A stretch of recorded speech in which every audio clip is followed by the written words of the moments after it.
Au début des années 60, la jeune génération biberonnée au film américain après-guerre ne fait plus de distinction entre vieux gauchistes et vieux réacs. Ils l'ont, qui sont chez eux, mais qui n'ont plus l'âge de se laisser casser les sabots par des opinions étrangères iconifiantes. Place qu'ils l'ont.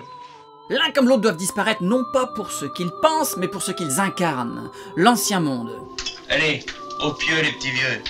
Cette jeunesse des 60s ose la mise à mort de ses aînés, là où celle des années 50 se contentait de fuir. Comme ces personnages fuyants de Daniel Gélin, les jeunes ont grandi avec l'Américain rêve et le rejet des leurs. La nouvelle vague incarne ce jeunisme, d'abord en publiant des critiques puis en réalisant des films. Il prône le coup de balai sur le cinéma français tout en étant fasciné par un Hollywood de la nostalgie. Ils portent au nu ces films californiens débarqués en sauveur dans leur jeunesse, qu'ils opposent systématiquement aux productions françaises qu'ils méprisent dans leur ensemble. Ils ringardisent au cinéma ce qui jusqu'ici définissait la France aux yeux du public. D'ailleurs plus par la virtuosité de leurs critiques assassines dans la presse que par l'impact de leur propre réalisation estampillée nouvelle vague au cinéma, que le public boude trop souvent. Pour parvenir à cette destruction du cinéma français tel qu'on le pratiquait avant eux, les gars de la nouvelle vague inventent un concept, le statut d'auteur-réalisateur, qu'ils opposent à ceux qui ne seraient que des réalisateurs simples pour pas dire des tâcherons. Ce statut, ce concept, leur permet de justifier la valeur d'un film non plus par ses qualités propres, mais par la cohérence dans une œuvre d'ensemble, dans une filmographie, un contexte et dans une époque précise. Ainsi, un mauvais film d'un réalisateur-auteur devient un film légitime, puisqu'il fait partie d'un tout et que ce tout a été validé. Inversement, un bon film d'un réalisateur qui n'aurait pas cette carte d'auteur-réalisateur n'est qu'un produit sans grand intérêt, incapable de saisir les enjeux de son époque. Ce précieux statut d'auteur qui apporte la légitimité absolue est évidemment attribué par les journalistes de la nouvelle vague, qui valident ou invalident qui bon leur semble à coups de sentences bien formulées dans leurs magazines. Quand ces commentateurs se lancent eux-mêmes dans la réalisation, c'est vraiment sans aucun parti pris, mais alors sans aucun parti pris qu'ils s'octroient le titre d'auteur-réalisateur. Ils s'imposent une légitimité dès leur premier court-métrage en s'offrant mutuellement d'excellentes critiques. Indépendamment de leurs 3, 4, voire 5 chefs-d'œuvre, qui ne sont pas meilleurs que ceux qu'ils dézinguaient, mais clairement au niveau des plus grands, la nouvelle vague va pondre une majorité de films anecdotiques, empreints d'un dynamisme rafraîchissant. En réaction à ce cinéma français des années 40-50, Godard et Truffaut, qui viennent de l'anarchisme de droite, ont aiguisé leur esprit critique en dénonçant ces œuvres qu'ils jugent statiques et moralistes. Cette petite fête de ce soir, on est entre gens simples quoi, mais honnête. Rapidement, ils finissent dans une contestation systématique de la profession française, de ses œuvres, de son esthétique, de son histoire et de ses chefs-d'œuvre. À savoir tous ceux qui ne leur correspondent pas, plutôt pour des raisons idéologiques que cinématographiques. La gloire acquise, dans les années 60, ces jeunes Turcs s'enferment finalement dans un gauchisme de posture, estimant que le combat est désormais plus important que le cinéma. Vous parle solidarité avec les étudiants et les ouvriers, et vous me parlez travelling et gros plans. Vous êtes Godard. Mais à ses débuts, la nouvelle vague voulait revenir aux possibilités du cinéma-mouvement qu'avaient inventé les impressionnistes dans les années 20. Ces jeunes réalisateurs des années 60 s'inspiraient des mouvements de caméra portés à l'épaule, des tournages en extérieur qu'on voyait dans ces films muets des années 20 pour définir leur propre avant-garde des années 60. La grosse différence avec leurs ancêtres impressionnistes des années 20 se situe dans le choix des sujets. À l'époque, les impressionnistes usaient du dynamisme permis par ce cinéma-mouvement afin d'exalter la puissance, la grandeur, le mélodrame et le héros. La nouvelle vague, elle, ancrera ses personnages dans le quotidien, dans un monde à hauteur d'homme, plus proche de l'anecdotique ou de destins anarchistes. Si les jeunes cinéastes des années 60 s'inspirent vaguement de leur grand-père, c'est pour mieux rompre avec leur père. Ils se définissent avant tout comme un mouvement de rupture. En ce début des années 60, le plus terrible dans la grande jachère orchestrée par la nouvelle vague est la disparition du savoir-faire des vieux de la vieille, en termes d'éclairage, comme en termes de narration, de dialogue et même de jeu. Non, écoute, pas quand je te parle de Paul, un peu de tenue quand même. La nouvelle génération remplacera les lumières travaillées par des ambiances naturalistes, les dialogues par du bavardage, les destins par de l'anecdotique, le héros par un homme ordinaire ou un anti-héros. Et comme toujours, bien plus tard, ce seront eux, ceux qui ont tué ce cinéma d'avant les années 60, qui en seront les plus nostalgiques. Truffaut se lamentera de la disparition des tournages bien éclairés en studio, et Godard, lui, reconnaîtra, mais alors très tardivement, avoir été injuste avec ses pairs et prendre un certain plaisir à les redécouvrir à la fin de sa vie. Mais pour le moment, dans les années 60, l'arrogance du plus doué des jeunes Turcs lui permet de trouver ce que personne n'avait osé chercher au cinéma. Évidemment, il aime contredire tout le monde jusqu'à lui-même. Il préfère ses échecs à sa réussite qu'il trouve trop bourgeoise. Il alterne des films virtuoses lorsqu'il exprime sa passion brute pour le cinéma américain, avec d'autres films davantage militants, mais jamais aboutis. Le cinéma de genre étant par essence l'utilisation des codes cinématographiques préexistants, un déconstructeur comme Godard se retrouve incapable de maîtriser la grammaire cinématographique du film de guerre, alors qu'il veut réinventer ce genre majeur pour donner une leçon de cinéma en même temps qu'une leçon de morale aux générations précédentes. Oh les mains. Il ne trouve plus le point C propre à faire jouir le public de cet élan passionné qui avait jadis révélé sa cinéphilie. Lui qui affirme qu'aller au cinéma, c'est déjà être un réalisateur, incarne durablement ce snobisme propre à faire fuir les spectateurs des salles où seront désormais projetés ses films dans l'indifférence totale du public.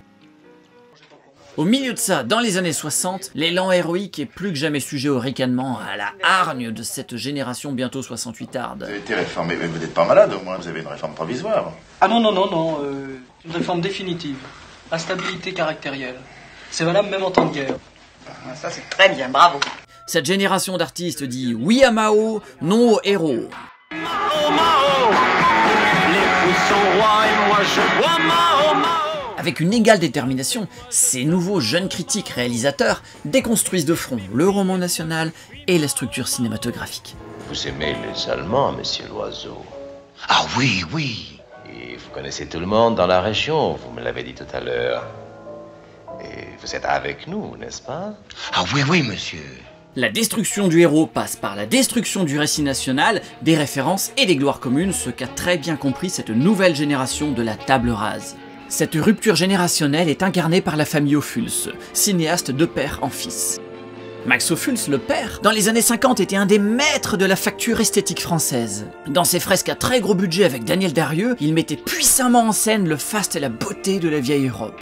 Dans les années 60, son jeune fils, Marcel, se spécialise avec talent dans la dévalorisation de la France qu'avait tant sublimé son père sur grand écran.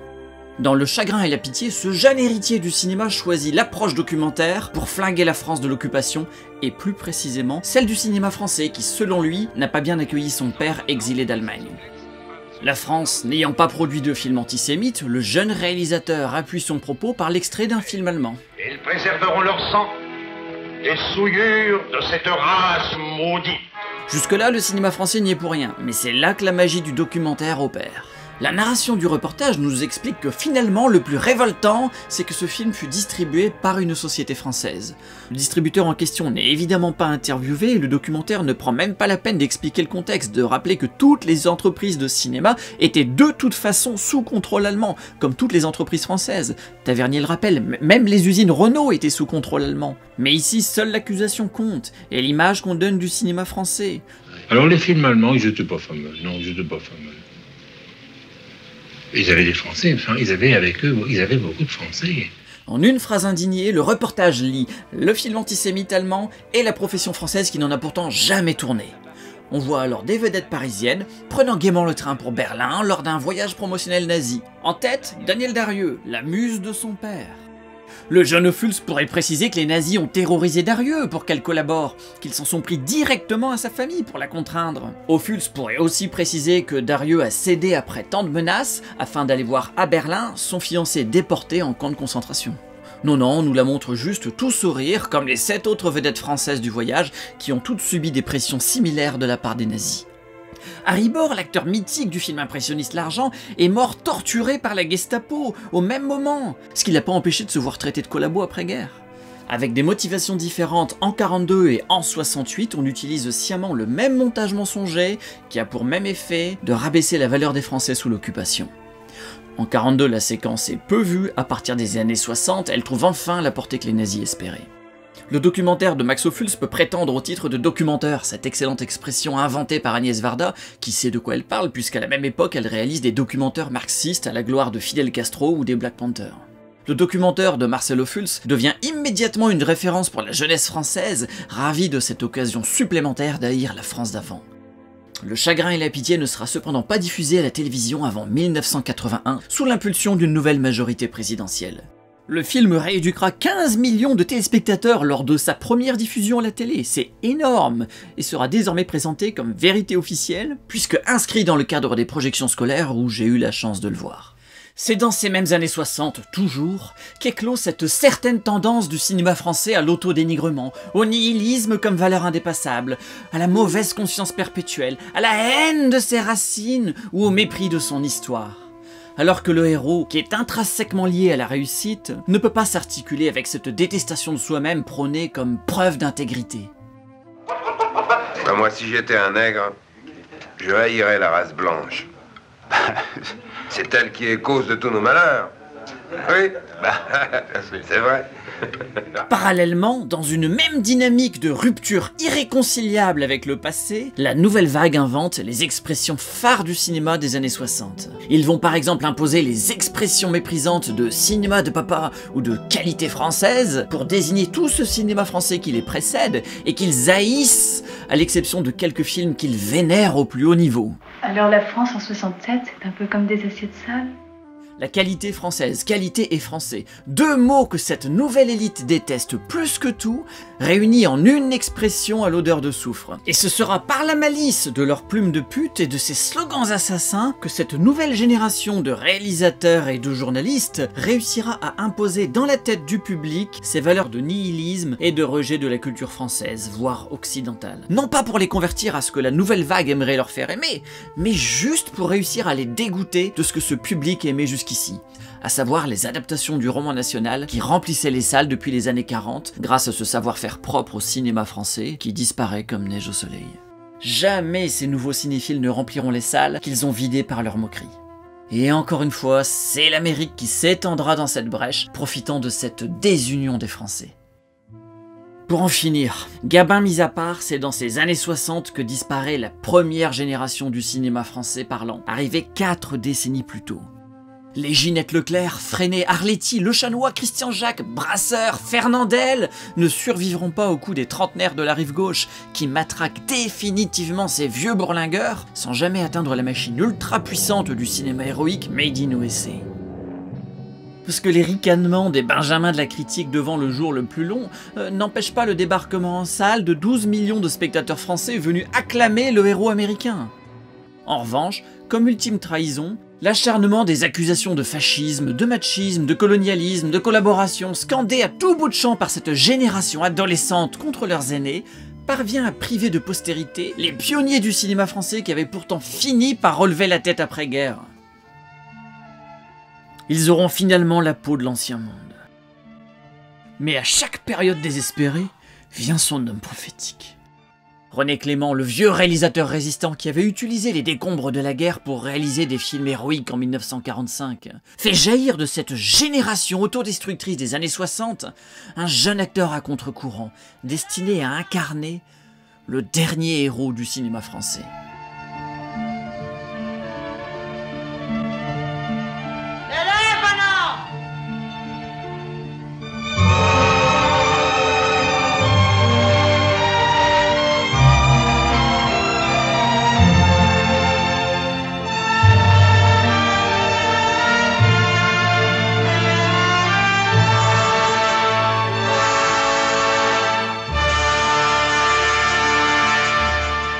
Pour soutenir cette chaîne, vous pouvez liker, vous abonner et cliquer sur la cloche afin d'être prévenu quand une vidéo sort.